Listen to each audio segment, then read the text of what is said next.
Good evening, everyone. Welcome to another edition of the Four Train Express. I'm the Four Train Express, and I'm joined by Donald and Lynn of the Pinstripe Chronicles. Lynn from the Upper Deck, and then Donald from Yankified, and the Monday, Wednesday, Friday show of the Pinstripe Chronicles with Uncle Tats and Rob. How are you guys doing tonight? Doing good, doing good. It's Wednesday. There's better days on the other side of tonight. Yep. Yep. How you doing, Donald? Salute, brother. Thank you so much for asking me on, man. Always Yeah, a man. pleasure to hop on with my good friend and brother. How are you, man? I'm good. Yankees have done a lot of good this offseason. There's still work to be done, but they've done a lot of good work. I mean, Cashman and Howe have done their due diligence this offseason, as far as I'm concerned. We will be joined later by Jason of 161 River Ave. But a shout out to the chat for whoever is in here. We got Ken and David. Welcome, guys. Thank you all for joining us. Yeah. So a lot has happened over the offseason so far with the Yankees, and it kind of happened in a bunch. It wasn't spread out. It kind of happened all at once. We got Fried, we got Bellinger, we got Devin Williams, who was about to go to the Dodgers before the Yankees came in and swooped him up. They got Alex Jackson and Fernando Cruz for Jose Trevino. And out of all of this, they haven't given up a single top prospect in any trade that they have made. I know everyone was really hyped up about Caleb Durbin. I know I was. I wanted to see Caleb Durbin. Yeah. But they traded Nestor Cortez and Caleb Durbin to Milwaukee for Devin Williams. They also signed Max Fried to an 8-year, $218 million deal on a steal for one of the top left-handed pitchers in the game, if not the top lefty in the game.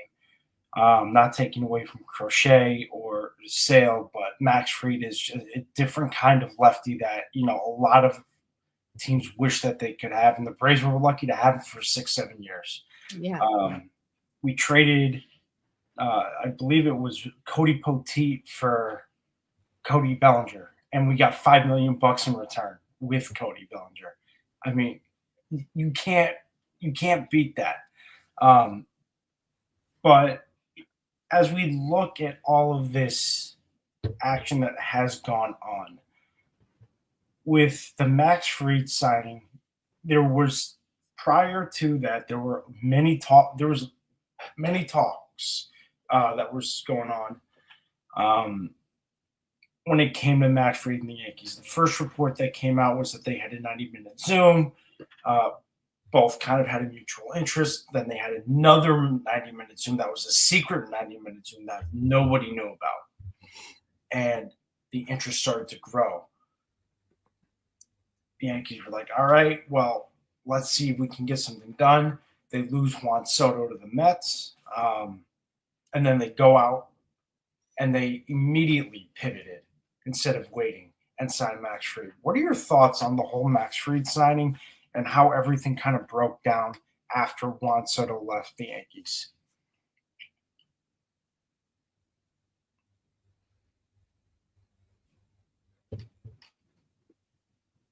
Who you want to ask? Lynn, Donald, your thoughts? Well, they set us up with like really high expectations. Yeah. With everything you just broke down, right out of the gate, pivoting so fast from Soto, and some really great gets. You just laid them all out there. I don't think certainly no one would say no thank you to Fried. You'd be crazy. Same with Bellinger. And then Goldschmidt was Goldschmidt. I'm glad that we have Goldschmidt. I'm tired of stopgap options. I'm just going to put that out there. They slept on Christian Walker. And that's really, with if they were going to keep going with the flow, that they should not have slept on Walker. So they get minus grades on that. Agreed. I think Goldschmidt still has stuff left in him. I know there was some waxing and waning last season. I am well aware of his age, but who am I to talk about age?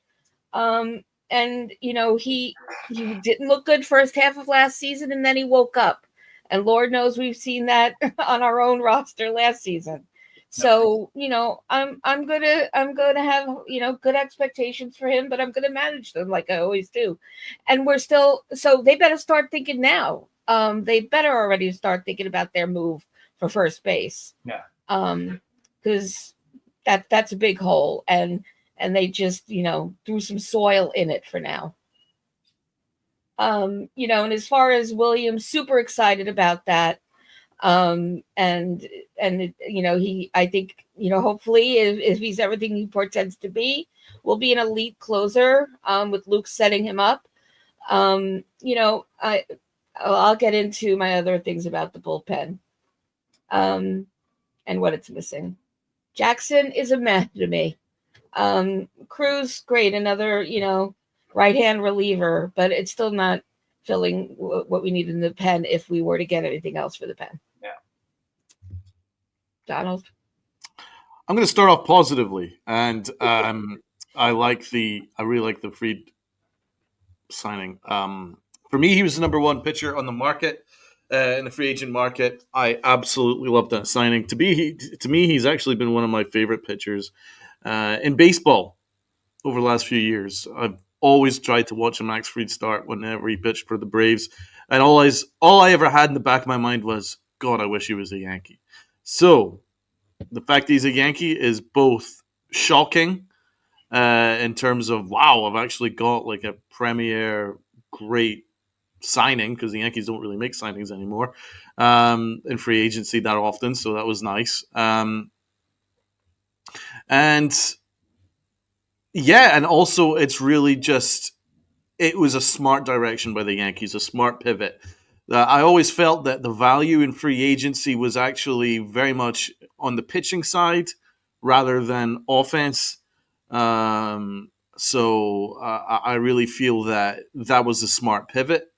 And I don't really mind about the 8 years, because let's not forget that the dollar now is going to be a lot different than the dollar in 8 years' time. And I think that the salary situation will be a lot different. And I think with the way contracts are going right now, that will probably be a steal in just a couple of years' time. Yeah.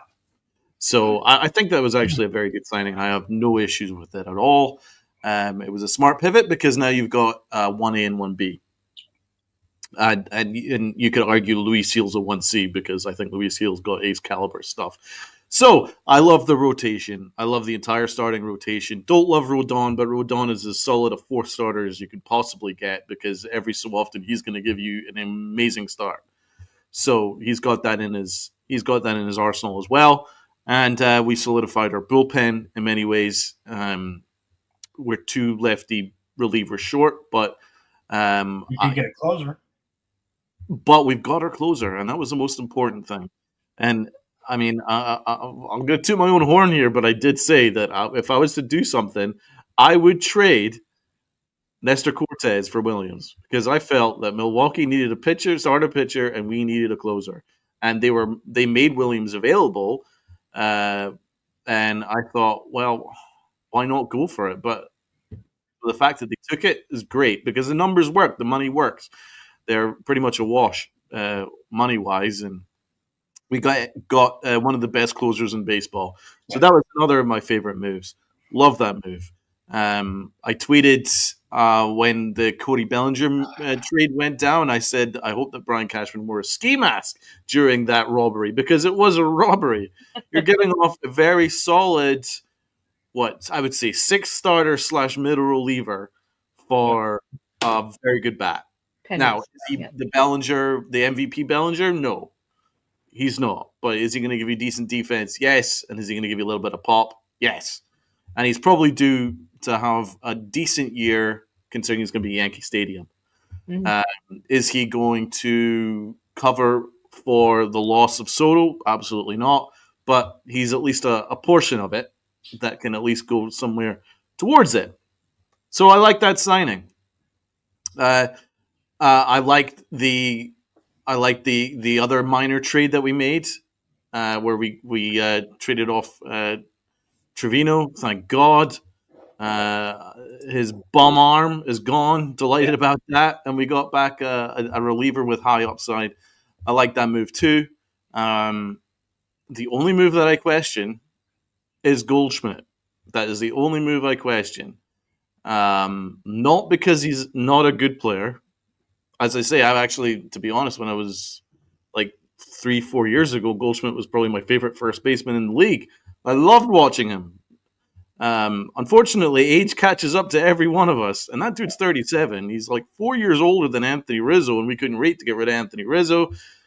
He's not even as good a defender as Rizzo, although Rizzo's defense last year was a disaster. So maybe it's going to be pretty similar, maybe even a little bit better. But it's not that he isn't a good player. I'm just looking at the rest of the options, and I'm like, wow, that is not great. Because Pete Alonso is still available. Pete Alonso is still available, man. That would have been something you could have jumped all over. But I think the best option, as Lynn pointed out, is Christian Walker. $20 million per year for someone that's going to give you like almost a 900 OPS, is going to give you like 30 home runs and like 100 RBIs, plus a high batting average. That's everything that we needed, because then had we gotten our answer at first base, guaranteed 900 OPS guy at first base, then we wouldn't have to worry about third base. We could put Peraza at third base and we'd be fine. Yeah. But because we didn't get that answer, we've gone short term, we've gone cheap, lightning in a bottle. Now we're desperate for a third base bat, and it needs to be a legit bat, because I'm worried about the rest of the lineup now, because I don't think there's much protection for Judge, and I don't think there's a leadoff hitter. But you can argue the leadoff hitter, you can argue Dominguez, but I don't want to put too much pressure on the kid. He's very young. So one thing that is beyond dispute is there's no on-base percentage in this Yankee lineup. You go through it, there's none. Zero. Apart from Aaron Judge, there's no on-base percentage. And that is a huge, huge, huge, huge worry, because that is a staple for a Yankee lineup. You want some on-base percentage for Aaron Judge and Big G to drive them in. Yeah, and especially with how clutch Stanton is in the playoffs, you need that protection for him. So 100%. But you brought up something very interesting, Donald, when you were talking about Max Fried, how he is now that 1B.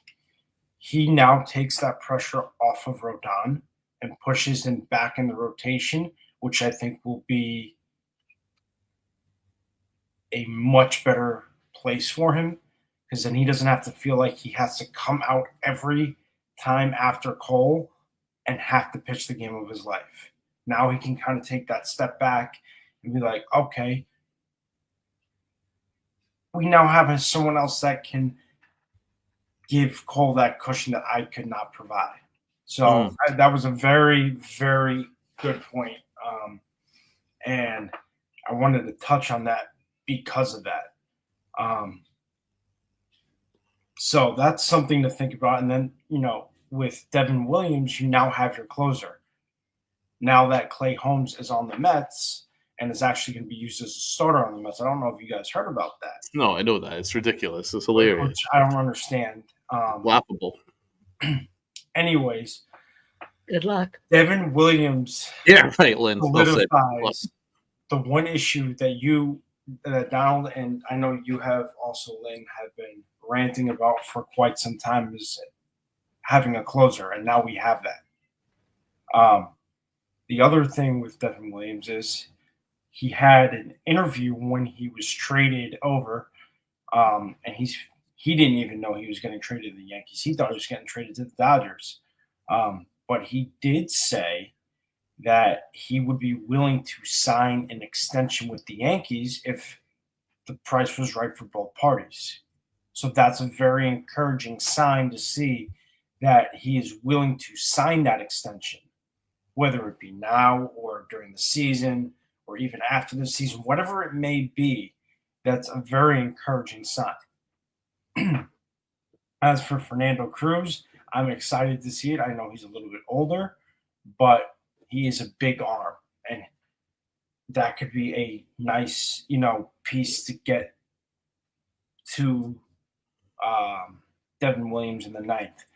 There was a pitcher I did want to see the Yankees get, and that was AJ Minter, because he could have been that left-hand complement to Cruz and Weaver, and been another piece of that bridge to get to Williams. He did sign with the Mets for 2 years, so that's off the board now. Now maybe the Yankees go out and make a trade for a lefty. Or they signed Hill. Yeah, or they sign Hill. There's the Yankees right now have multiple options. I want to give Jason of 161 River Ave a shout out for this because he brought this up. That apparently Jose Ramirez has taken all Cleveland Guardians stuff off of his social media accounts. Now that hasn't been corroborated yet fully, but if that is true, that could be a major thing. And speak of the devil, here is Jason. Jason, how's it going, bud? How you guys doing? How are you? Good. Hey, Jason. Happening. So we were just breaking down some of the moves that the Yankees made through the point of where we're at now. Okay. Also, I was just giving you a shout out on the whole Jose Ramirez report that you had put out a couple Appreciate of it. days ago. I can't take credit for that. It's got to be Jonathan who got the information to me. And So I gotta give Jonathan it as well. Jonathan. So Jonathan gets credit for that as well. But what are your thoughts on all of that? Well, I mean, it leads to a lot of speculation right now. So I'm waiting to see if something happens. I mean, the same speculation that came when Marcus Stroman wiped his social medias clean, right? I mean, there's the expectation that he does get traded. So my curiosity is if we're going to hear anything, and I don't think we'll hear anything. That's probably something that teams are going to want to keep under the wraps. And I'm curious to see what the Guardians are going to do, like what type of moves they're going to make. I mean, they added an arm tonight, so but they've already traded away Naylor. They traded away Exactly. That's what I'm thinking. If you trade away Naylor, are they really going to trade away Ramirez? I don't know. I mean, the only way I could see is if Ramirez is angry enough at them to ask them, so, look, you guys aren't. We were in the ALCS last year. You got significantly worse now. You traded away some of our big bats. Why? And you haven't replaced anybody. So, do I really want to stay here? So that's my. But again, I'm not going to put words in his mouth. So that could be part of the speculation. Yeah. So it makes me wonder. But again, like I said, if you look at the top 5 farms in baseball, 4 of them need a third baseman. So there's going to be no shortage of suitors for a guy like Jose Ramirez if it becomes available. So the Yankees they're going to have their work cut out for them to get a guy like that. Yeah. So what are your thoughts on all the moves that the Yankees have made, from the depth pieces that they've gotten to, from all the way up to Max Fried, the Max Fried signing? What are your thoughts on all of that? Mine? I think they've gotten lineup has gotten longer. 7, 8, 9 has gotten better. They've gotten more athletic, more defensively skilled, more fundamentally sound. So I think the team is different from last year. I'll wait until the end of the season where they say until they say they're better than last year. So I think it's too early to tell if they're better than last year, but they're different. There are things that are better. There isn't any player that individually could replace Soto's production. I think that's pretty obvious, but they added 6, 8 guys. They didn't have it 4, so they got better in the rotation, in the bullpen, on the field, so they got better in a lot of areas. And that to me is more. I'm impressed with how quickly they pivoted and how strategic they pivoted. There wasn't any desperation moves. This wasn't like in Ellsbury, McCann, Beltron kind of thing, where it was just like, what? I didn't understand the fit for any of those guys. This is a little bit different. It's addressing needs that they were lacking, and they're not tying themselves up for years upon years upon years. So I like that. Definitely. But I want to get to some of these comments here. Well, NFE's in the building, so shout out to NFE in the strike zone. If you have not subscribed to NFE's channel, please do so.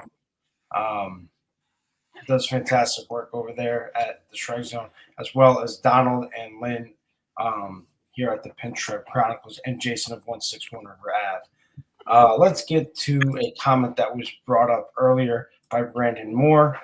He was saying that Joe Caputo of the Shift said that the Yankees could acquire Stephen Kwan. I don't know if that would be a piece that we would actually need, for the simple fact that we have Dominguez, we have Bellinger, and we have Judge. I know that Cameron Maben had put out a trade proposal for Dominguez for Kwan. The only way I'm trading Dominguez is if you're giving me J-Ram. He represents a more important need, J-Ram. We don't need Kwan. No, we don't need him. So, and I don't want somebody that's going to clog up Dominguez or clog up Spencer Jones. Yeah. I don't want somebody that's going to do that. And I don't know. I'm with you. If I was going to move, it's got to be somebody like J-Ram, who represents a bigger need at a, just at a more important position. So. Yeah.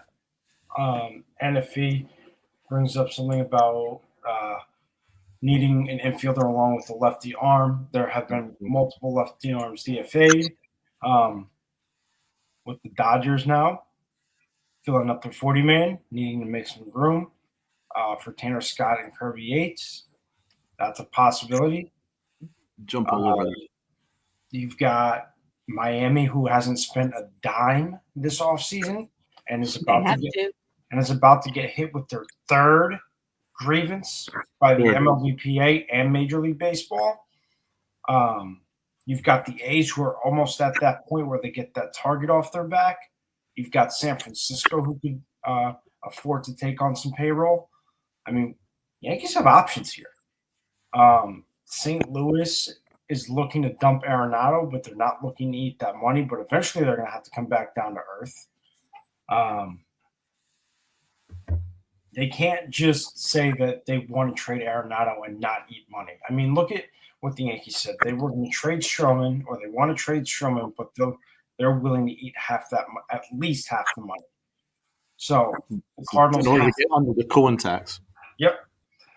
But they also have – but that's what St. Louis has to do. They need to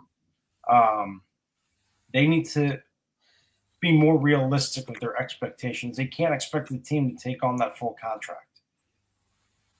Oh, they probably wish that would happen, because we really need a legit bat, not some backup option. I don't want anything to do with Polanco or Brendan Rodgers or any of these dudes. I want a legit third baseman, especially because we've gone cheap at first. I want a legit corner infield at third.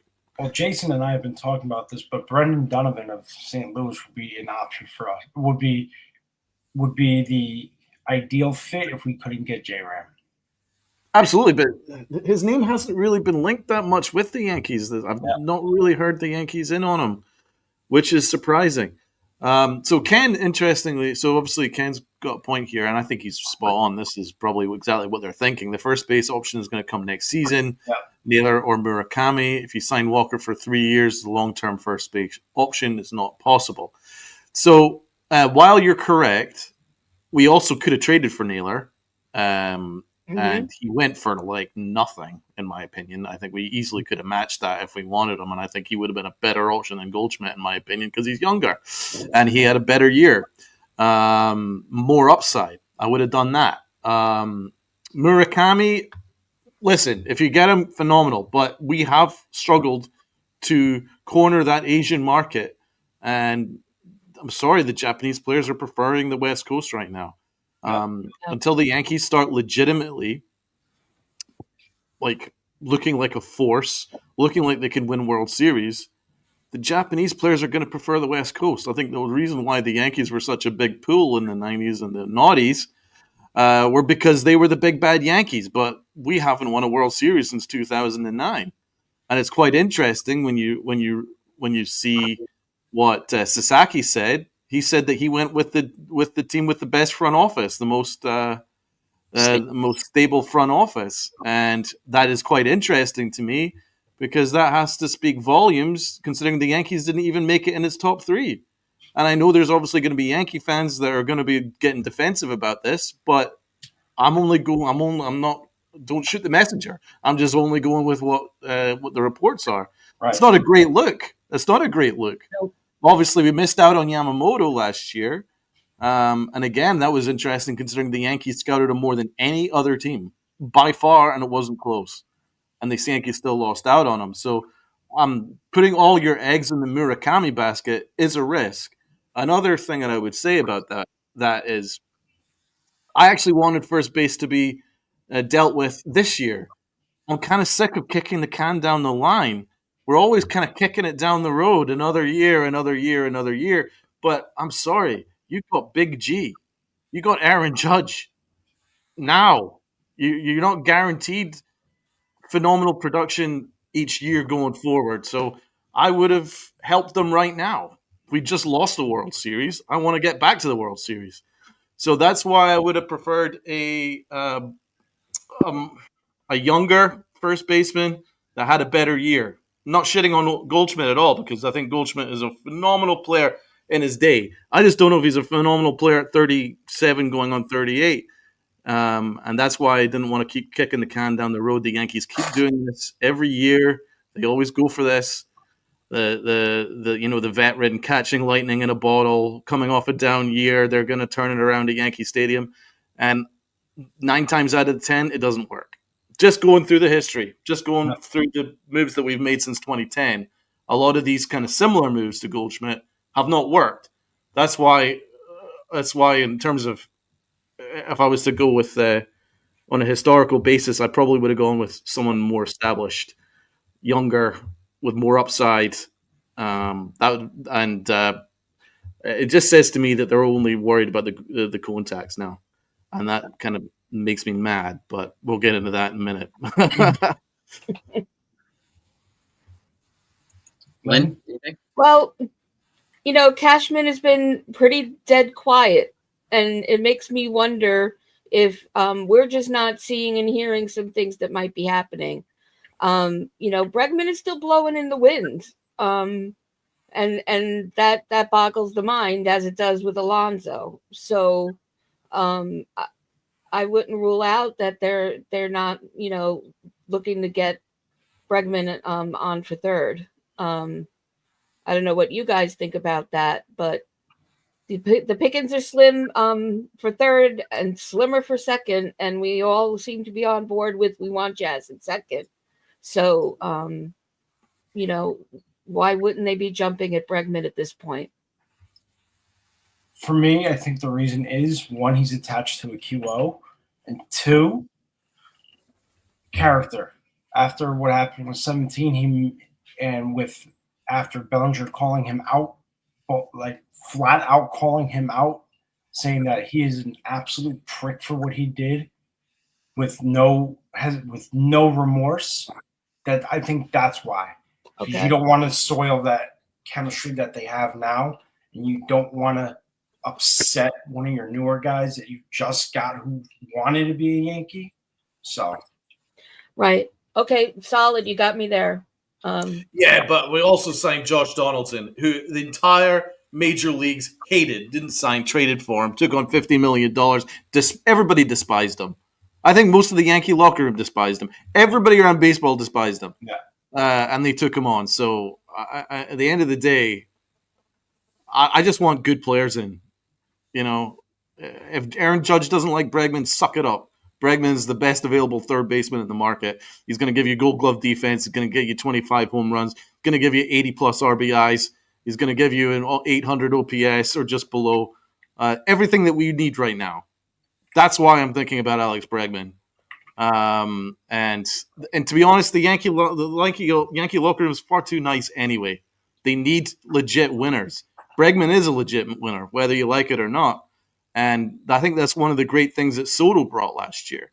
He brought a winning mentality that's missing, and that includes from Aaron Judge. He doesn't have that kind of winning mentality that Soto brought. Soto brought an intensity, an absolute daily intensity, and I think that's what this Yankee locker room misses. You go through the lineup, it's a kind of Jazz is kind of, fun dude, quirky dude. He's a little bit fun and quirky. Aaron Judge is a kind of quiet leader. And Volpe's still kind of young. He's still kind of learning. Yeah. We still don't know quite what we have yet with him. I just think that we've got a bunch of nice guys. So sometimes you need a bit of an asshole in there and also someone that's just tougher. Asshole is not the right word. Tougher. Someone tougher. Or somebody who could say F you with a smile. And just bring people on board. And, we just lost Rizzo, who really was the silent captain behind the scenes. Yeah. And Stanton is still there and is also, I think, really backing Judge up in the clubhouse. So, we do have that. I don't mind a little, controversy heading into the clubhouse. I just don't want clubhouse cancer. So, we don't have, there's myths and stories and rumors and grievances that people have with each other. But we gotta go for what is best and road proven. And really Bregman's it. And Mazza, valid point on the, on the money side of it. But you know what? They have change to spare at this point. Yeah. Go out and get one big get. This is a major hole. Third base is not the stepchild of the Horn. That's a very critical, place that needs that defense. And Lord knows we need the bat. He's the full package. I don't know what we're waiting for. I don't know, because Jason and I have been talking about this for quite some time. Cashman and Hal are probably working something behind the scenes that we don't know about. I hope so. That's what I'm hoping. I mean, they don't leak a single thing. That's not what they do. I also got a text today from a Boston beat writer. Somebody in Boston is pushing for a 7 or 8 year deal for Bregman right now. Oh my God, you're kidding. Are you serious? That's probably why the Yankees aren't in, because they're not going to go 7 or 8 years for him. Yeah. He turned down 7 already from Houston. So, and Boris is pushing for 9. Boris is a moron, but there's no way that the Yankees are going anywhere in those waters. Find me a dark alley and Boris in it. I think there's a 0 chance you're going to get him for a 2-year deal. Yeah. When he's not going to sell anything less than 5. So if somebody in Boston is pushing for a 7 or 8 year deal right now for him. That's why I wanted first base to be the big move. Because then we could have afforded to have gone a little cheaper. We could have afforded to have just gone glove first at third if we'd gotten an awesome bat at first. Because I'm just more worried about the OPS. And I want some protection for Aaron Judge and on OBP as well. I think Walker was the ideal move for that. Regardless of Murakami, we can't just keep kicking the can down the line. That's all my point is regarding that, because I wouldn't care about third base had we gotten a legit first baseman that you can rely on. Again, not shitting on Goldschmidt because he is an excellent player. I'm worried about his age. Yeah. But where I was getting at was, my thing is, I think Cashman and Hal are waiting for the prices to drop, and eventually they will. It's just how things work. Eventually teams get so desperate to try to move pieces that they eventually cave in. They wait too long, though. They don't exactly have a great track record on watching the market for the right time to, go all in. But that's. I mean, Jason and I have been talking about that for a minute now. But that's what the feeling is that they're waiting for the prices to drop. Well, you also, I mean, the teams that are being talked about for, let's just say Bregman, not including Boston, say Chicago. If he goes to Chicago, somebody becomes expendable. If he goes to Detroit, somebody becomes expendable. So wherever he can go creates other options for the Yankees, right? So I think they are waiting for the trade market for the infield to establish itself. Even I don't want to be the team that gets the leftovers. well, not Yeah, necessarily, Why aren't we the big boys? not necessarily leftovers. Depends on. I mean, personally, I would take Brendan Donovan over Bregman every day of the week and 3 times on Sunday. So, I would too. yeah. Hmm. We don't know if he's available, but the Cardinals have made strategic blunders over the last couple of weeks, failing to reach arbitration with him. They also failed to reach an extension with him. So, and they lowballed him in an extension offer. I So, think they were off by like A lot. 15-20 million or something like that Yeah. for the extension talks. yeah, and they were off by $500,000 in arbitration. It was only between like 3.2 and 2.7 million. Was not a pretty situation, and now they're trying to. I guess they're going to go to arbitration or something. And And Cashman knows too. Cashman knows too. If he's going to get a third baseman, he's probably going to get a third baseman from a team that can also give him a left-handed reliever. He's probably going to do a multiplayer trade here. So, and he's going to wait for the opportunity to present itself to do that. And don't be surprised if that happens. like, we'll Why take is LI bringing up Tristan Cases? We've already Because- got a first baseman. We've got Goldschmidt. Because he is, for some reason, thinking that we need to trade Giancarlo Stanton and put Tristan Casas as the DH. Yeah, with his 2,000 OPS This in the is about the playoffs. best- Yeah, that's a great idea. Our only playoff hitter. You finally got it mentioned, Li. You've only put it in there about 6 times in the chat since we came Yeah. on. He's thinking that we should trade Giancarlo to San Francisco. This is probably the 38th rant you've gotten from any one of us on the screen, Li.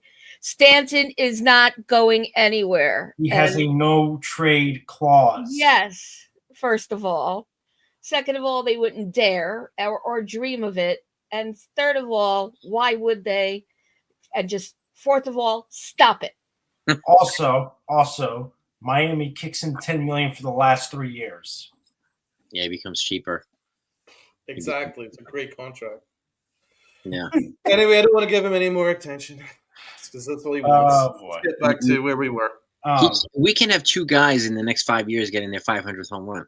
Stanton and Judge. Incredible. 2 guys. Also, Kind of cool. But It you're is going to cool. give away a Hall of Famer, Li. Yeah. Because that's where Stanton's heading. He's going to Hall of Fame. Absolutely. You're absolutely right. 100%. What do you think about even bringing back Tim Hill as a complimentary piece? Yeah. I mean, he did not have he didn't even have a bad season last year. No, he didn't. He was quite good in the playoffs. What's up, Rob? Hey, Rob. Brother from another mother. The And I saw- euthanizer in chief. And I saw Uncle Tats, too, coming in. He had a very good postseason for us. And against Cleveland and Kansas City, he was pretty much money for us. Absolutely was. What do you think that would be a viable option for multiple years on the cheap? Well, he's going for a 2-year deal right now, and he's only being offered 1 by 4 teams. Really? Tim Hill. So I think the longer he's blowing in the wind, the lesser his demand may be. Yep. And this is another thing. You slept on friggin' Christian Walker and others. Don't sleep on a cheap buyback with a proven record with the team and in the postseason. And even if you get another lefty reliever, you could still afford to bring Hill back. I don't understand what they're waiting for with that. and he's holding out for 2. That's why. I didn't know that. Not Don't know gonna about two. Maybe what about 1 year in a team option? Do you think that would work? Probably. Yeah, because it's getting close, and maybe he'll concede to the one, and like what Donald said with the team option. But the options Jason, I want to ask you something, man. Go ahead, bro. With your ear on the grindstone, obviously, you're hearing very consistent reports. So obviously, Joel Sherman says the 12.5 mil for Goldschmidt was very much in line for them to stay in and around the final Cohen tax. And then obviously there was Buster Olney saying that the Yankees are thinking small at third base, very small minor move. So you're getting, you're hearing very much a consistent thing. The Yankees are trying to go cheap at third. Is that what you're hearing? Is that what you see, or do you think the Yankees are actually secretly planning something much bigger? I think they're quietly planning something, trying to plan something bigger. But at the end of the day, the sentiment is they're probably going to wind up with Arenado and a lefty reliever. And then Arenado, really? Probably with an Arenado and a lefty reliever. And then they're going to trade Stroman to a team where they don't have to eat a lot of money. So they actually wind up saving. I think so. Actually, they want Arenado. That's what I'm hearing. That's what I'll I'm hearing. pick up what you're putting down, Jason. But I want to say I agree with Jason. I think the reason why they're not pulling the trigger on Arenado yet because they're waiting to see. Because like I said, if Bregman goes to a certain place, other guys become available. So, and I think they are holding out for Brendan Donovan if they can get him. But Brendan Donovan's going to cost a hell of a lot more. You're going to give up Roderick Arias or Jordan. You're going to. It's just going to happen. So Arenado, you don't have to do that. You can give him Oswaldo Cabrera if you want, something like that. You eat some money. Yeah, I'd do that in a heartbeat. That's a no-brainer. Yeah, I just want to say he's close friends with Goldschmidt. He's close friends with Judge. Arenado. Right. And I saw some footage in the cage about 10 days ago, and his bat speed's identical to Aaron Judge's right now. Oh, really?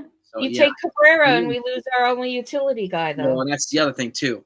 But with the bat speed, but you got to put live pitching in front of that, so it's a different scenario. But you're right about that too. And this is what would they do if they move Oswaldo Cabrera in a trade? Do they bring in somebody like Paul DeJong, something like that on the cheap to replace him? So you're gonna have to replace a utility with some type of versatility. So I would feel a hell of a lot better about this offseason if they can add an Arenado or just a legit third baseman. Then I'd be very, very content, very happy with all the moves. That's what the Pulse is leaning on right now. But again, they have to pull the trigger. It looks like they're holding out for Arenado and either John King or Jojo Romero to go with him. I was just going to say, I think it's either going to be a John King or Jojo Romero that will come over with Arenado in that deal. And then you can add Tim Hill on the cheap because you'd be getting net savings with Marcus Stroman going to a team where you don't have to eat $8 million because you'd be saving. Would Stroman go the other way? Do you think, or would it be in a separate deal? No, so I think he's going to go in a separate trade. Okay. I think he'll probably either go to Oakland or San Francisco. Watch out if you had to ask me, probably one of those two. Or Detroit trying to trade in Miami. He has a 0.98 ERA in Detroit, and they're being floated as a possibility. So he's got very good stats in Detroit, and they need an arm, and they have owners willing to spend right now. So just something to think about. Marlins present the better option because maybe you can pry away Nardi if they can, but the Marlins are also need to spend, otherwise they're going to get dinged again. Yep. So well, I mean that's cheered me up because obviously when you hear stuff like Jack Curry saying, "Oh, the Yankees are wanting Polanco," and these names like that, I'm getting pissed off. And then he's saying that they're not interested in Arenado at all. No, so, in all due respect to Jack Curry, there's one person that knows more than him. That's Brian Cashman. Okay. That's one. So he's the most important. That needs to know more. Most important person to know more than Jack Curry. Jason, I wanted to ask you, and I want to get your thoughts on this, Lynn, Donald, before we move on to the next topic, is would you be willing to swap out Peraza for Cabrera in a trade for Arenado? That way you can keep your utility guy. If I could, yeah, sure. Because like Lynn said too, like his best value to this team is a Swiss Army knife. If you move him, who's going to become the new Oswaldo Cabrera, right? And who's available that could provide that same value? So at the end of the day, I would like to keep him if I could because he could back up a whole bunch of different positions, and Peraza can't. So, and Peraza's out of options. Cabrera's not. So Cabrera's got, I think, 4 years of control left. for him in free agency. So he's got a lot of controllable years, which is probably one reason Don't you think Perez has more value than Oswaldo Cabrera? defensively. But overall, I think Cabrera's being out of options really dings your trade value. Well, Unfortunately, that's the Yankees' fault. it is. You're right about that. It is, yeah. They Yeah, used him up and just left him to wither away. I hate what the Yankees did to Peraza. I'll never agree So with it. unjust. Yep. It was a disgrace. He's one of the best defensive infielders that they have in the whole entire farm. Absolutely, much better defender even than Volpe. God, And super elite. it would have been a much smarter play that in that year that they missed the playoffs to give him a significant run, in order just so you know what you have in him. So then when you get to this stage and we're staring at the market and we're wondering, well, should we try and take on Arenado's last few years of his contract, a lot of money, or we've got an in-house option in Peraza. He's already shown that he can give you offense and defense. But because we haven't seen it, now we need to go outside the organization. And that's where the kind of questions arise on how the Yankees develop their prospects. The Yankees develop them fine. It's just once they get to the stage where they're ready for the majors, the Yankees struggle with having them take that next step. They've always struggled with it, apart from Aaron Judge. It looks like Wells looks like a success. We don't know yet about Volpe. It's still very early with him, in my opinion, anyway. Dominguez, let's hope. Again, I didn't like what they did with Dominguez last year either. That 27th man fiasco, I really felt was a disservice to him. So, and then just shoving him at left field without doing any reps in left field was a disservice to him as well. Yeah, and to your point too, I think Dominguez will be best suited in center field, not left. I agree. I agree with that. He needs to be protected by Yep. elite gloves on both sides. Yeah, Absolutely. 100%. The best way to let him grow and develop, learn, make mistakes, and make adjustments. You'll have two Gold Glove winning outfielders on either side of him to give him that protection that he needs. Also, I want to bring this up. Ken said, I would love a trade with the Reds for Matt McClain and one of their lefty relievers. The lefty reliever I would want would be Brandon Williamson. Got a lot of years of control. And with the Reds getting Gavin Lux, does that make Matt McClain more expendable? Possibly. Shout out to the chat, by the way. Consigliere, shout out to all these. Absolutely. Yeah. All of them. Love the turnout. You here. guys have lightened up this chat like no other. So thank you guys for that. And if you haven't done so, hit the like button, please. It's greatly appreciated. And I think I would also keep an eye out for Michael Massey from the Royals, because I don't think Jonathan Indy is going to get traded there to go play the outfield. He's never played the outfield before. So I think Indy is probably going to wind up taking second, which could make Massey expendable. I like that trade for the Royals. I like Jonathan India. Yeah, it's a good trade. Ideal leadoff hitter.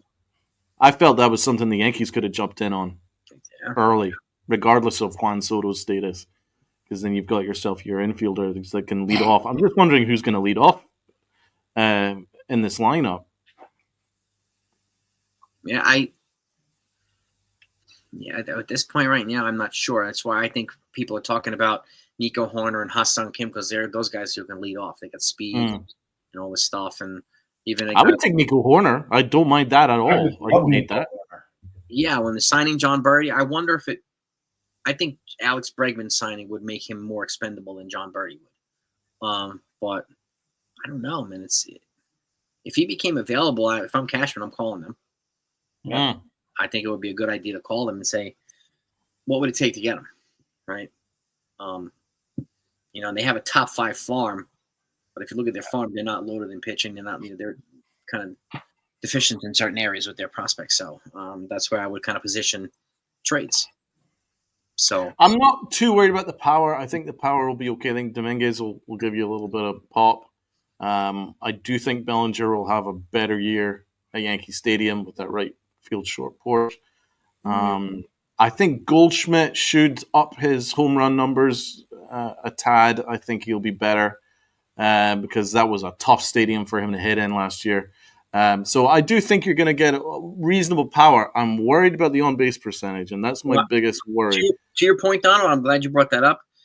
Goldschmidt's OPS is 50 points higher than Christian Walker's. over his career. 50 points. Yeah, I mean, Goldschmidt is one of the greatest hitters of this modern era. Phenomenal. Yeah. Loved him. It's just he had such a bad year last year. That's what worries me. But it's not a great stadium for him to hit in. I think it'll be better in Yankee Stadium. As I said, I'm worried about the on base percentage. The biggest worry is because if Juan Soto gave you a 420 on base percentage, you know how much that helped Aaron Judge and Stanton. It cannot be believed how much it helped them. Now that's 420. That's like almost 50% of the time you had him on base. That's a crazy number. And we don't even have anyone remotely capable of giving you that. Even Torres in the playoffs gave you a very high on base percentage at leadoff. So his loss can't exactly just be kicked off going, hey, he's gone. He did give you a little bit of a bat. So the Yankees are losing a bit of offense, and I'd like to see an actual answer to that. And they do need some on base percentage, and I'm not sure where it's coming from. I do think, well, the way that the Yankees lineup is constructed now, I think where it's different is last year was very top heavy, right? And there was a huge drop off after Judge and Soto. You had a little Stanton there, and then it was like a drop off. Now I think we have 6 guys on the team who can hit 20, 30 home runs. But we didn't have that. We haven't had that in a while. And the 7, 8, 9 is a hell of a lot better. So if you bring in a guy like Luis Arias, let's just say, you're positioning somebody to drive in 7, 8, 9 and set up 2, 3, 4 at the same time. Love Arias. Give me some Arias. I know he can't defend, but damn, he can hit.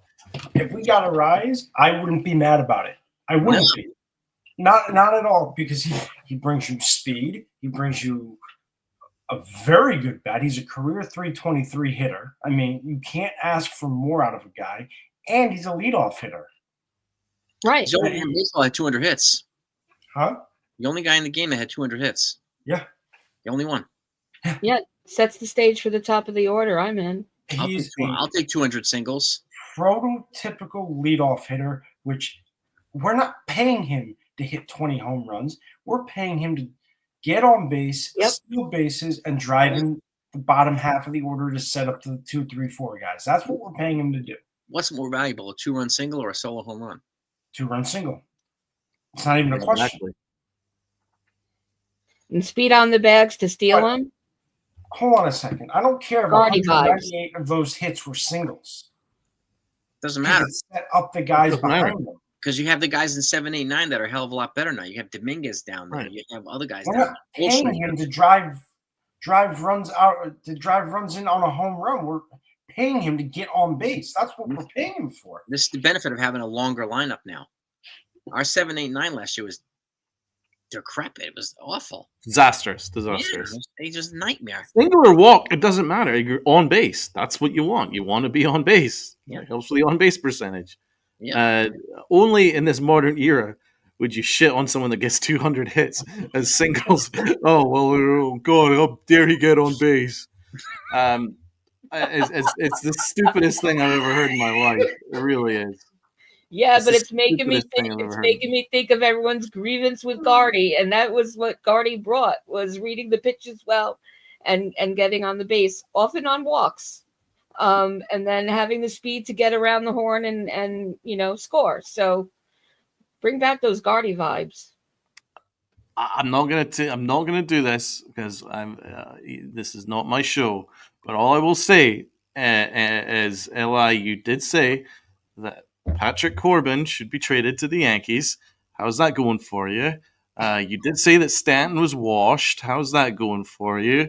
You did say that Soto was 1,000,000% going back to the Yankees. How did that work out for you? And you did say that Sasaki is going to be a Yankee 100%. How did that work out for you? So how about you keep your trap shut and let us do the talking? Okay? How about that? That's what happens when you keep receipts. Oopsie. Oh, boy. But, anywho. I mean, look, Arias is an interesting possibility. It is. For the simple fact that he can steal bases. He does have speed, And I'm going to go back to Brendan Donovan for a second because he also has some speed. And people don't realize that. So either one of those guys gets you a leadoff hitter, which is what we need. Mm-hmm. And with everything that the Dodgers have done and the Yankees have done, you have to look at both those teams as the teams that really did the best this offseason, regardless of whatever anyone else did, regardless if the Mets got some, regardless if the Mets got Soto, which they did, right? They haven't really done a whole lot after that, except for AJ Minter, who Jason, you and I had spoken about for a bit. The Yankees have really done their due diligence this offseason. Yeah. To me, they are one of the winners of the offseason because of what they've done to improve this team. They've lengthened the lineup, as Jason have said. They got their closer in Devin Williams. They got a brand spanking new left-handed pitcher to go behind Garrett Cole that is a true 1B, and give Carlos Rodon a backseat to where he does not have to feel that pressure. To me, the Yankees, as well as getting Fernando Cruz, to me, the Yankees are one of the winners of the offseason. Even if they do nothing else, Mazza? Even if they do nothing else, because they've been one of the busiest teams this offseason. It's the only teams that have done anything, to be fair. Yeah. The Yankees and the Dodgers have been by far the busiest teams. Yeah. Absolutely, 100%. And keep in mind, too, folks, like I with all respect to the Dodgers, they're not financing their own stadium. The Yankees are. They don't have $1 billion bill. They've got $1 billion in deferred salary. They're player debt. The Yankees have other kinds of debt. So the Yankees are financing independently the stadium. And then they have the Dominican Academy. They have all these academies that they're paying for. They have so much debt across the board that people misunderstand the finances and they think they're sitting on $700 million in profits. That's the revenues. You take all that stuff away, the profits go that small.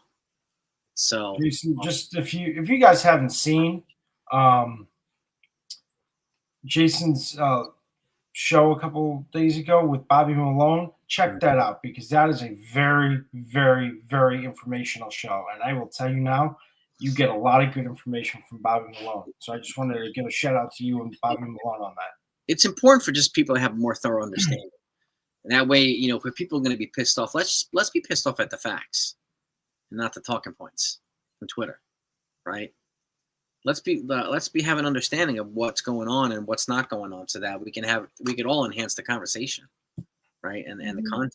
I think it's better to do. But again, the Dodgers and Yankees have been the busiest, right? And the fact of the matter is, the Mets are doing the same thing that the Yankee fans accuse the Yankees of doing with Soto. They were saying if the Yankees bring back Soto, they're not going to do anything of significance after that. That's exactly what the Mets have done. Exactly. And nobody's poking holes at the Mets. I don't even like how they've made the moves around the margins. The Mets, they barely touched their starting pitching Montez, to adequate level. Paul Blackburn, Clay Holmes, dude, I didn't even want him in our bullpen, let alone starting, for Christ's sake. I mean, that's bananas to me. So, I mean, I don't know. Again, it's hard to comment because the whole canvas hasn't been painted yet. Yeah. So I do need to wait until the end of spring to see how things move. The market is disgracefully slow, but that's because 2/3 of the majors have no interest in spending a single dollar. That is a problem. That Sasaki held up the entire market because of the fear of losing, the international money that would be attached to picking up someone who rejected a qualifying offer or whatever, or the loss of draft picks. These kind of worries that shouldn't exist in the current CBA. These are serious issues that need to be addressed. The fact that we've got the Marlins, who are a disgrace to baseball, because they're going to continue to collect grievances and they don't care. We're going off topic, but these are the kind of issues that need to be addressed. They need to get a salary floor. So if you're talking about winners and losers, I still put the Yankees as one of the winners, because the rest of the baseball, apart from the Dodgers, who I feel are just salute to them, complete salute to them, because if no one's going to sign anybody and the Dodgers can afford it, all power to you. That's the way I view it. God bless you, because they're putting out a statement saying, you know what, we want to win, and we're going to do whatever it takes to win. I love that, and that used to be the Yankee mentality. So I have nothing but respect for the Dodgers. The rest of baseball, apart from the Mets, obviously the Phillies have an excellent team. They've got a high payroll. Yeah. The rest of baseball are semi disgraceful. There's no excuse for the Cubs not to spend serious money, because they are they're in a great market and a beloved franchise in a historic stadium. Same with the Red Sox; they should be spending more, but I think that's going to happen soon. But they should not have tanked the last couple of years, because they're far too good an organization. So there's so many issues here that baseball needs to address. So the market is a problem, but we'll need to wait and see, because there's every chance that maybe the Blue Jays just start spending. They did. They just got Santander. I already like that signing. That was a good signing. Very smart. Santander is a great signing. It's a good signing for him. And the We'll Braves see what happens. The Braves have to replace Charlie Morton. So, and the Braves are healthy again, but they're down. Yeah. Jack Flaherty might be a good one for the Braves. So I like Jack Flaherty. Excellent pitcher. Yeah. He might be a You good one know, for the Braves. the Orioles are the team that surprised me the most, because I thought they would have been more aggressive for a starter since Corbin Burns had left for Arizona, and they didn't do it. They went out and got Charlie Morton Gary Sanchez, baby. That's all that matters. and Gary Sanchez. Charlie I like Morton. the Diamondbacks team. They got I like Tyler Arizona O'Neill team. too. Tyler O'Neill they brought in too. Tyler O'Neill too, but they didn't do enough to that rotation for it to be strong enough to compete in the AL East. In my personal opinion, The Red Sox did. Hmm? The Red Sox, they bring in Buehler and traded for Kirk Shea. Yep. Red Sox rotation got a hell of a lot stronger. And that's my point though. With the O's missing out on Crochet, if I'm the Orioles, I call up San Diego and see what I can do about getting a deal done for Dylan Cease to try to make that rotation better, to make up for the loss of Corbin Burns or Castillo from the Mariners. Send them a bat or two. They need bats. Yep. And try to get that rotation solidified, because they don't have enough in that rotation to compete with the Yankees or the Red Sox.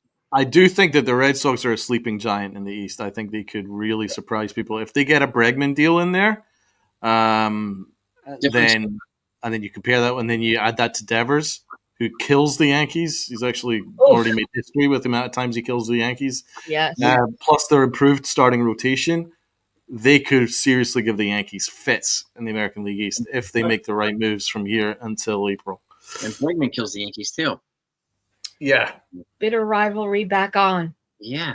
You betcha. So, before we wrap this up, what are your final grades for the Yankees this offseason? Lynn, start with you. Well, I grade on a curve. So I'm gonna go A-. A-, because it would be an A if I had any sort of a tell that more is gonna happen. So as of today, A-. Donald? Yeah, as I broke down, I loved every move. The only question was Goldschmidt, but if they do address third base, then Goldschmidt won't be an issue. At the moment, I'm going to give it a very solid, strong B, with the opportunity for it to be an A- if they address third base seriously, properly, and stop telling us that DJ LeMahieu is going to be your third baseman. If DJ LeMahieu is anywhere near the Yankees' third base, then it will remain a B. But if they make a good deal, not Polanco, not these asshole moves, serious third baseman, then it's a really good offseason, man. McFreed's phenomenal. Williams is phenomenal. I recommended Cody Bellinger. I have no issue with that. I even like that move to get rid of Trevino and his bum arm. I love that move too. And you're getting a high upside reliever. I loved all the moves. So I have to say that Brian Cashman had one of his best off seasons in a while in terms of creativity. there was nothing that was particularly head scratching. Everything made sense, and that's great. It makes you feel confident in the way that the Yankees are doing business now. They're just one move away, and it's a legit move. But if it's addressed properly, like if Jason brings up Arenado, if it's something like an Arenado, then I feel pretty good about where the Yankees are, that they're gonna win the AL East, and who knows how things can happen in the playoffs. So that's the way I view. I love our rotation. Our rotation is electric, and I really like our bullpen. So those are two great takeaways that I've got. Jason?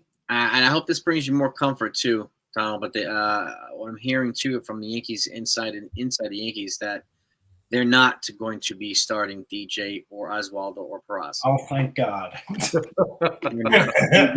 They will be bringing in somebody that's not named Polanco, that's not named DeJong, that's not named any one of these guys. That's great news. That's fantastic. But until it happens, the most likely move is going to be a trade for one of these guys. So, well, as Fortran as you brought up, Mazza, the Yankees didn't give up any of their top prospects in any of these deals that they made, so they are still around. Yep. And worst comes to worst, you keep them and you develop them for a full year as well, because obviously we have given up some prospects over the years. So I really hope we keep hold of Spencer Jones. I believe that Spencer Jones is going to have a comeback year in the minor leagues, and I believe he's going to be a real option in 2026. But it's just to get to that next point within those 12 months. But anyone else, apart from Lombard, I want to keep Lombard. I believe Lombard is going to have a big future as well. But most other names I would seriously consider moving for the right move. If Spencer Jones makes big steps, then they will likely not pursue Kyle Tucker. Interesting. Just leave that out there. Yeah. If he makes big steps, they have the same exact skill set. Right. He's 5 years younger, and he'll cost $500 million less. Yeah, you could have Dominguez, you could have Spencer Jones and Aaron Judge. It's an insanely athletic, powerful. He's got Judge power and Ellie De La Cruz speed. Yeah. So, I love Spencer Jones. He just needs to cut down on that 50% whiff rate. Yep. He gets that down. I saw footage of him a week ago in a cage too. He's changed his whole loading phase of his lean forward, like in a lean back and a lean forward phase. So, and he's ripping the covers off the balls right now in the cages. Isn't he got Aaron Judge's batting coach? I heard that. Yes, he does now. And one of the things they worked on is his loading phase. Yeah, because trajectory towards the ball. If you looked at Spencer Jones in spring last year, he never missed any pitch. He was on every pitch. Mm-hmm. He was electric, and I was like over the moon excited. It was just I don't know if it was injuries or if he just lost his swing, but it completely fell apart, and he whiffed 50% of the time. So, the good news is he has it in him. He's got it in his locker. He just needs to. He just got to explode on it. Keep that swing. But it's the same issue with Volpe, man. Volpe comes and goes as well. Like when he's got that swing, it's good. But then when he doesn't, it's a complete tragedy. So it's finding the even ground there, not to have such extremes. You don't want that kind of extreme. I'm gonna add Ben Rice to this conversation because we really should remember when Ben Rice first came up. Yeah. And it turns out to be lightning in the bottle, but it shows that he has it in him. Yeah. And so I really would think I'm really ready for the, Ben Rice resurgence bandwagon when that account gets made. So, and like I said to Mazza before we even hopped on, I feel like this spring training is going to be more important than the past few seasons. I think that spring training is really going to tell the tale on where the gaps are, and who they invite is really going to matter, and hopefully we'll be strategic about it. And a lot of people get cut and released and traded during spring training too. And the Yankees roster right now is I think at 36, so they have four spots to fill. Right. And I think Ben Rice would be a good fit, and Oswaldo Cabrera on the bench. Both of them should be on the bench. I like Ben Rice, man. Yeah, and Do you think he's going to be a backup catcher option, or do they like him at first base? I think he might do both. I don't know if Dom Smith is going to go very far. I'm not sure. But I think they're looking at other options, maybe free agency for a backup catcher. That's what it sounds like. But Yeah. I think Ben Bryce has got more value to the team as a backup first baseman instead of a It backup would be catcher. amazing if he could catch on as a backup catcher / backup first baseman, and the Yankees are winning because I think he's a good prospect as a bench player.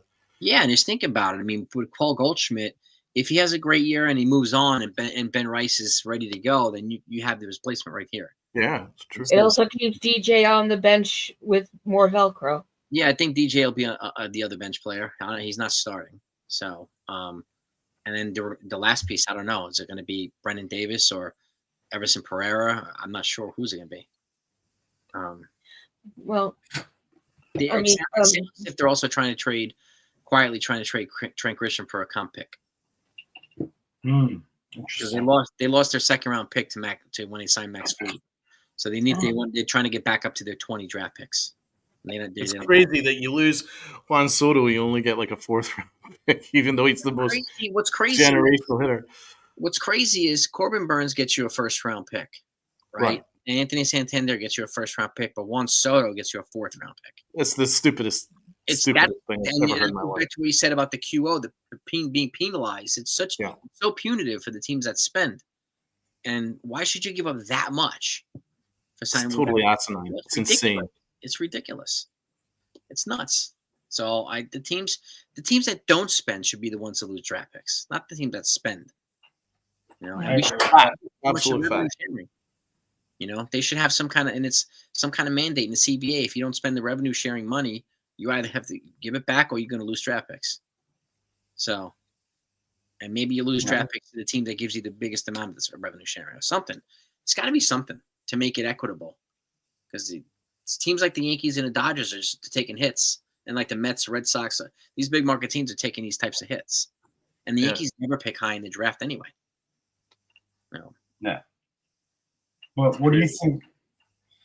What do you think they could do to change that, to make it more reasonable? Like, could they fine a team more, or say you're going to have to forfeit that money back to those teams? Well, I think also the salary floor. If you want to elevate players' salaries from the bottom, right? I know the union wants to elevate the salaries players at the top, but if you want to elevate the people at the bottom, a salary floor makes sense, because collectively more players are getting paid more, and that's exactly what the union wants, right? Mm-hmm. So salary cap's not happening. Salary floor should happen. It's more easier, but it's the problem with the salary floor is you have to get 10 teams, at least 10 teams or more than that, to vote for it. So, and there's going to be 10 small market teams that are going to vote against it, most likely. And that's going to be the problem. So they're going to have to pick off teams at some point. But this is where, like, they butt heads, the union and the owners, a lot. So this is one of going to be the sticking points in the next CBA. It's going to be a lockout. It could be a lockout. Yeah. And I think that's got to be addressed. I think the QO's got to be addressed. I would even address the ghost runner rule. Yeah. I would, like, if you're going to do the ghost runner, I'd start him at first. Amen. And then for like 10th and 11th, and then at 12th inning, move him to second. Like, not second right away. It's insane. That's punitive to the relief pitchers. Insanity. Yeah, right. So it's unfair to the reliever. That's a great point. Relievers that have a 3-batter minimum, you have a guy on second, you're automatic disadvantage already. I'd start him at first. Yeah. But, I mean, who knows? We'll see what they do. Who knows? They come up with some other crazy idea, robot umps and all this other ridiculousness. So it's all stupid. Yeah. But what would be your grade for the Yankees, Jason? B+. B+? Yeah, I want to leave room like Donald, because they are going to make another move, and I'd like to bump it up to A if I can. So I'm going to say a B+ as well, for the simple fact that they have done quite a bit, but I want them to make that final move before I give them an A. Same. They have done a fantastic job this offseason. And for fans who think that they are done, you are sorely mistaken. I can tell you now, they've probably got something working that we don't know about. So I hope you're right, brother. I hope you're right. More than anything, I hope you're right. but for me, they've had a very solid offseason. They pivoted very quickly and very nicely. But for me, it's a solid B plus. If they can make that one move that brings in, that addresses the needs that we need, you're getting an A for me all day, every day. I mean, I think Well, all of us really want to give them an A. I think we Yeah. want to give them away, and we want to give them an A. So, like, Yeah. I think they know too. I think Brian Cashman knows, like, I can't come this far to then stop here and not go to the finish line. Yeah. He was quoted after all the big moves that they're nowhere near done. Mhm. We have that in quotes. He made that commitment. He laid it down. How So- so? Yep. You're right. That's exactly right. But that is going to do it for us. I want to thank Lynn, Donald, and Jason for coming on. It was a lot of fun. Great conversation. All you guys in the chat, thank you for joining us tonight. You guys really lit it up. If you have not done so, please hit that like and subscribe buttons, not only for myself, but for Jason and the Pinstripe Chronicles. Appreciate you. You guys really make the channel what it is, and I thank you guys so much. And guys, thank you for coming on. Thanks for having me. Yeah. You guys are always welcome at any time. But guys, this is going to do it for us. And, I hope you guys have a great rest of your night. Stay safe and have a great rest of your week. Until next time, I will talk to you soon. Shout out, chat. Peace, guys. Right.